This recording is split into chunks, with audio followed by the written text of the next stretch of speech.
Yellow கலர்ல இருக்கிற விஷயத்த தெரியாம சாப்பிடாதீங்க. ஏன்னா அந்த கலர்ல தான் மோஸ்ட்லி பாய்சனஸ் பிளான்ட்ஸ் எல்லாம் இருக்கும். சப்போஸ் உங்க மூக்குல இருந்து நிறைய தண்ணி வந்துட்டே இருந்துச்சுன்னா இமீடியட்டா ஹாஸ்பிட்டலுக்கு போங்க.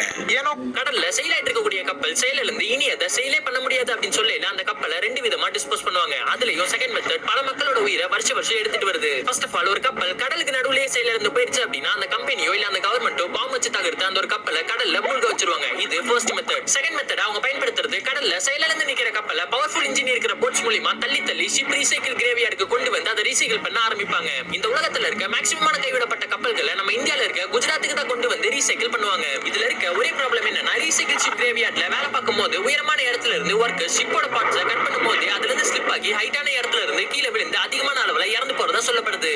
கடல்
கிட்ட எல்லாம் பேசியாச்சு.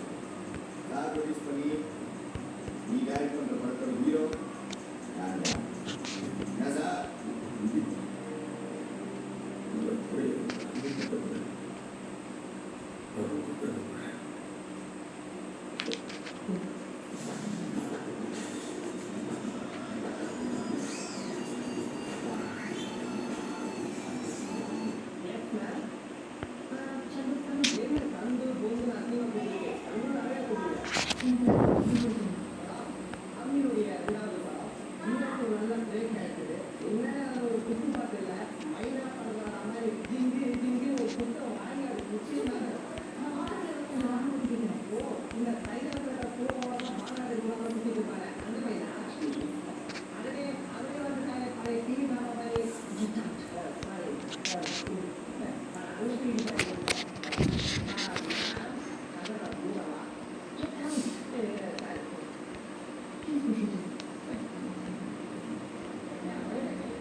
என்னோட